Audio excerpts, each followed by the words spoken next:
হুসামের বয়স 2 বছর 7 মাস। ও এই বয়সে বলতে পারে চা কিভাবে বানাতে হয়। শুধু চা না, রান্নাবান্নাও কিভাবে কি করি আমি, এটাও খুব ভালো করে জানে সে। বিশ্বাস করতে পারতেছেন না আপনারা? যদি বিশ্বাস না হয় আজকের ভিডিওটি দেখতে পারেন। আজকের ভিডিওতে হুসাম আমাকে চা বানিয়ে খাওয়াবে। কোনো কিছু আনার পর সবকিছু হুসাম গুছিয়ে রেখে দেবে। হুসাম যখন দেখছে দুধটা বাইরে, তো ও মনে করছে দুধ বাইরে কেন, দুধ তো ফ্রিজে থাকবে। তাই হুসাম দৌড় দিয়ে ফ্রিজে রাখার জন্য গেছিল। যখন বললাম বাবা এখন আমি চা বানাবো, তখন সে আবার এটা বের করে নিয়ে আসলো। আর নিয়ে আসার পর দেখেন হুসাম ভালো করে জানে আমি কোন পাতিলায় চা বানাই। ওই পাতিলাটাই সে চা বানানোর জন্য নিচ্ছে। আমি কোনো কিছু রান্না করার আগে পাতিলা কড়াই যেটাই থাকে না কেন আরেকবার পানি দিয়ে ধুয়ে নিই, তারপর রান্না করি। তো এইটাই হুসাম ফলো করছে। চা বানানোর আগে সে জানে আমি পাতিলাটা আরেকবার ধুয়ে নিব, সেজন্য সে কল ছাড়তেছে, পানি দিয়ে আগে এটা ধুয়ে নিল। তার ধোয়া হইছে, এখন সে দুধ ঢালবে। এই দুধ ঢালার কাজটাও সে করবে, আমাকে করতে দেবে না। দেন বললাম বাবা প্যাকেটটা আগে কেটে দেই, তারপর তুমি দুধটা ঢালো। দেন প্যাকেটটা আমার হাতে দিল। আর এই তো আমি মগের মধ্যে দুধটা ঢেলে দিলাম তাকে। সেই ঢালতেছে, আমাকে তো কিছুই করতে দিবে না, মানে এই কাজগুলো সে করবে, আমি কিছু করে দিতে পারবো না। আমার আর পেটুসের জন্য চা বানাইতেছিলাম। এখানে আমি 1.5 মগ দুধ ইউজ করি, ও এটা ভালো করে জানে।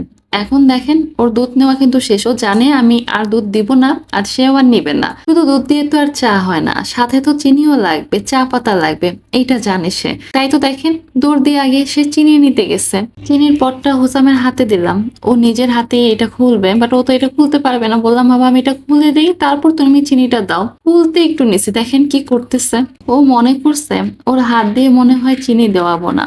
পরে যখন ওর হাতে আমি চিনির পটটা খুলে দিলাম, সে দুধের মধ্যে চিনি দিতেছে, আর কি আস্তে আস্তে দিতেছে যেন নিচে না পড়ে। আর আমি দুধের মধ্যে যে 4 চামচ চিনি দেই চা বানানোর জন্য, এটাও সে জানে। ঠিক 4 চামচই চিনি এখানে সে দেবে। মানে কত কিছু যে খেয়াল করে, আমাকে যে কত কিছু দিক দিয়ে সে ফলো করে। আমি কিভাবে কি রান্না করি, চা আমি কিভাবে বানাই, সবকিছুই হুসাম জানে।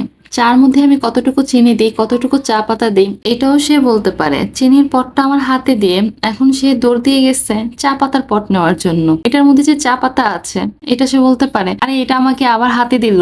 আমি তাকে খুলে দিলাম। চা পাতা যে দুধের মধ্যে এখন দেবে, কি পরিমাণ আস্তে আস্তে দিতেছে যেন নিচে না পড়ে যায়। নিচে পড়ে গেলে তো আবার ময়লা হবে। আবার সে তখন কি করবে জানেন?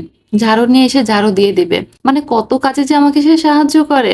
ওর বয়সে চা বানানো তো দূরের কথা, কাজের আশেপাশেই ছিলাম না, মানে এইসব কাজের ধারের কাছেও নাই আমরা। আর এই বয়সে হুসাম আমাকে যে কাজে হেল্প করে, এটাই মাঝে মধ্যে অবাক হই। কি আর করবে, সারাটা ক্ষণে তো আমার সাথেই থাকে। তাই আমি কি করি না করি সবকিছু এইগুলোই ফলো করে, আর এই কাজগুলোই করে।